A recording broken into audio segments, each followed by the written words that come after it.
우리는 이 주택청약 시리즈를 통해서 주택청약 제도에 대해 알아가고 있는데요. 이번 영상에서는 주택청약 당첨자 선정과 관련된 내용을 말씀드리겠습니다. 이전 영상에서 청약 가점 계산에 대해 알아보았습니다. 그런데 청약 신청자가 가점이 낮게 나온다면 추첨으로 뽑힐 수밖에 없겠죠. 이런 경우에 가점으로 몇 프로를 뽑고 추첨으로 몇 프로를 뽑는지를 체크해 두어야 합니다. 그런 다음 전략적으로 청약을 신청해야겠죠. 이번 영상을 통해서 본인의 상황에 맞는 청약 전략을 세워보시기 바랍니다.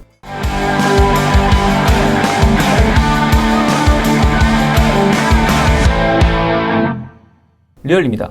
오늘은 주택청약 당첨자 선정과 관련된 내용에 대해서 알아볼 건데요. 먼저 큰 틀에서 청약 당첨자를 어떻게 뽑는지 말씀드리겠습니다. 청약 순위는 1순위, 2순위가 있는데 1순위 요건에 대해서는 앞선 영상을 통해서 알고 있으시죠? 우리가 분양받고자 하는 주택이 1순위 청약 신청을 받았는데 접수가 미달난 거예요. 그럼 2순위 청약 신청 접수분 중 당첨자를 선정하게 되는데요. 2순위 청약은 모두 추첨을 통해서 당첨자를 선정하게 된다는 점을 알고 계시면 됩니다. 최근에는 2순위까지 가는 경우가 드물게 나타나고 대부분 지역이 1순위에서 마감되고 있습니다. 따라서 대부분이 1순위들끼리 경쟁해서 당첨자로 뽑히게 되는 것인데 국민주택과 민영주택은 각각 1순위 청약자들 중 당첨자를 뽑는 방식이 각각 다르게 적용된다 했습니다. 국민주택은 순차제를 통해 당첨자를 선정하고 민영주택은 85제곱미터를 기준으로 이하일 경우와 초과일 경우로 나누어 가점으로 또는 추첨으로 당첨자를 선정하게 됩니다. 이렇게 당첨자를 선정한다는 큰 틀을 두고 좀 더 세부적으로 체크해 보겠습니다.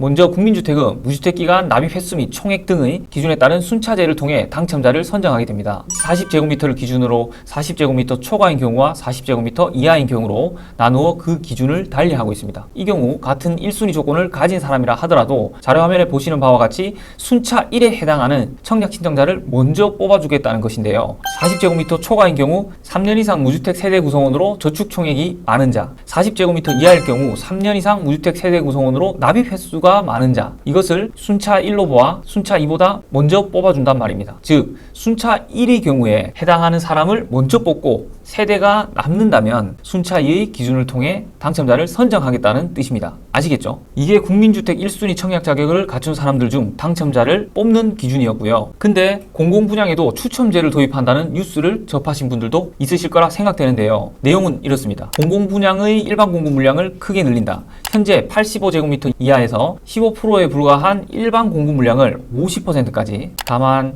전용 85제곱미터 초과 일반 분양 물량은 87% 그대로 유지한다. 또 85제곱미터 이하 분양에 대해서도 추첨제 30%를 적용하겠다. 현재 공공분양 시 85제곱미터 기준의 일반 공급은 100% 순차제를 적용해 왔는데 3년 이상 무주택자 중 저축 총액이 많은 자가 당첨되었습니다. 이에 따라서 무주택 기간이 긴 50대를 중심으로 공공분양 당첨이 이루어져 왔는데요. 그러나 앞으로는 공공분양의 경우 전용 85제곱미터 이하 일반 공급의 30%를 추첨제로 뽑는다는 것입니다. 이 추첨제 참여 요건은 3년 이상 무주택 세대 구성원으로 제한하게 됩니다. 결과적으로 순차 점수가 낮은 3040 세대의 당첨 확률을 높이기 위함이라고 볼 수 있습니다. 다만 이번 제도는 2사 대책으로 공급되는 공공분양 아파트 40만 가구에만 적용된다고 합니다. 이렇게 알아두시면 될 것 같고요. 계속해서 민영주택을 살펴보면 가점과 추첨이 있죠. 이 비율이 어떻게 구성되어 있는지를 알고 계셔야 합니다. 주택 공급이 어디에서 이루어지는가에 따라 달리 적용되게 되는데요. 투기가열지구는 85제곱미터 이하는 가점제 100%, 추첨제로 뽑는 물량은 없습니다. 투기가열지구 85제곱미터 초과의 경우 가점과 추첨이 각각 50% 비율로 당첨자를 선정하게 되어 있습니다. 청약과열지역의 경우 85제곱미터 이하는 가점제가 75%, 추첨제는 25%이며 85제곱미터 초과의 경우는 가점은 30%, 추첨은 70%로 정해져 있습니다. 다음으로 수도권 내 공공주택지구는 85제곱미터 이하는 가점제 100%, 85제곱미터 초과의 경우 가점제와 추첨이 각각 50% 비율입니다. 마지막으로 규제지역이나 수도권 공공주택지구에 포함되지 않는 그 외의 주택에 해당하는 경우는 85제곱미터 이하는 가점제 40% 이하, 추첨제 60% 이상으로 정해져 있는데 이는 시장 등이 비율을 조정할 수 있으니 예를 들어 각각 30%, 70%가 될 수도 있겠죠. 반면 85제곱미터 초과의 경우는 100% 추첨제로 당첨자를 뽑게 됩니다. 그런데 이렇게 뽑고 있는데 여기서 한 가지 더 알고 계실 게 있습니다. 투기가열지구나 청약가열지구 그리고 수도권 및 광역시에 공급하는 민영주택에서는 1순위 추첨이라 하더라도 누군가에게는 좀 더 유리한 조건을 준다는 것인데요.